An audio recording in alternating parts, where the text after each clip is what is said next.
Speaker of the House, Mike Johnson, expected to introduce a leadership-backed health care plan. As the Senate is preparing to vote on the Democrats' own plan, their proposal is for a 3-year extension of the Obamacare subsidies. That's what Chuck Schumer is leading. It comes as several groups of Republican and Democrat moderates release their own proposals. One bipartisan group in the House presenting a framework for a 1-year extension of those credits, with new safeguards in place to prevent fraud. A vote expected by December 18th. So far, 35 House members are urging congressional leadership to take it up. Joining me now is Texas Congressman Keith Self. Congressman, good to see you. Thank you so much for being here. And I know you've said that the administration should let Biden's COVID-era Obamacare subsidies expire, right?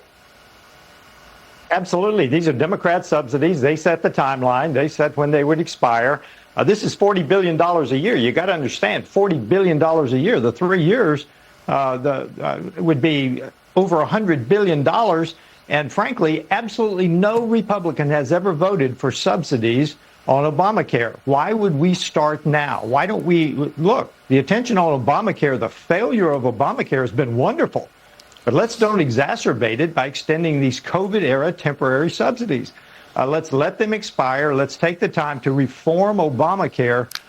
So, no, absolutely. Let's let them expire. So what do you want to say to the 20 million Americans who are estimated to see average out-of-pocket premium payments increase by 114%, according to one study?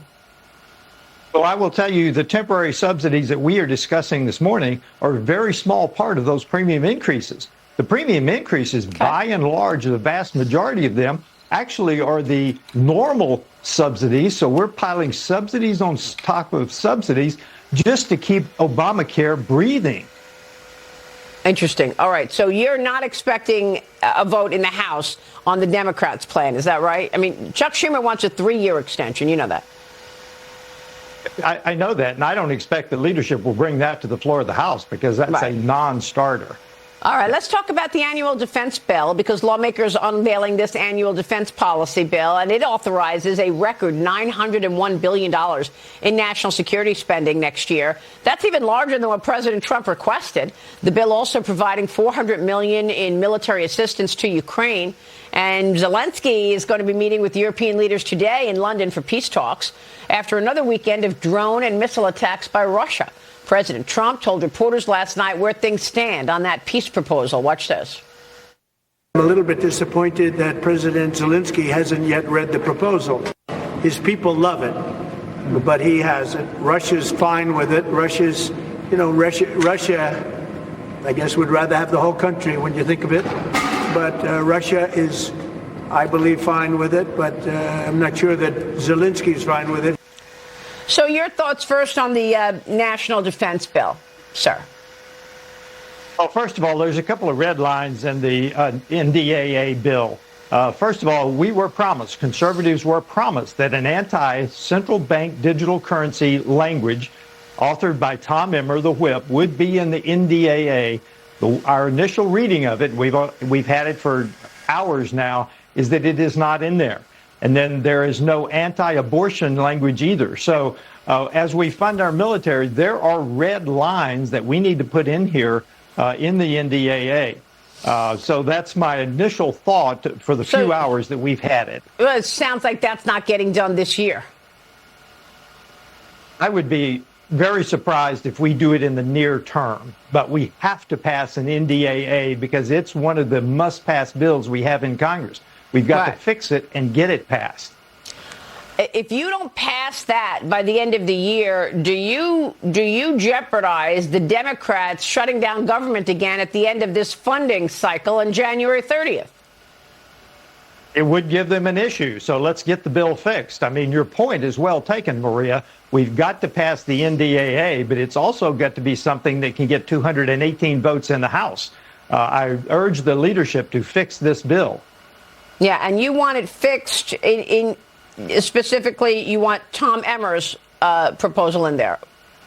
What specifically, Tom Emmer's quote unquote, language fixes it? Tom Emmer's language. that would certainly add in the anti-CBDC language that we were promised by the leadership and by the White House would be in this bill. Yes. I see. All right. Well, we'll be watching that because it sounds like this is a big sticking point here and we'll delay this even further. But I got to get your take on this tragedy happening on the Charlotte Light Rail train, another stabbing in North Carolina. The suspect, a 33-year-old illegal Honduran national. He'll face charges of attempted first-degree murder and assault with a deadly weapon. He's in court today. Officials say he's been deported twice. He's got a lengthy criminal history, including aggravated battery with a deadly weapon, resisting arrest, carrying a false ID. The suspect allegedly broke into a railroad car with an intent to commit a felony while carrying a large fixed-blade knife. The victim, reportedly trying to stop the suspect from harassing other passengers, is in the hospital this morning in critical but stable condition. All this happening as the Trump administration reports the rescue of more than 62,000 migrant children within America.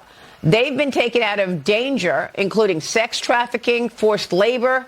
Congressman, these stories are just incredible. Your reaction?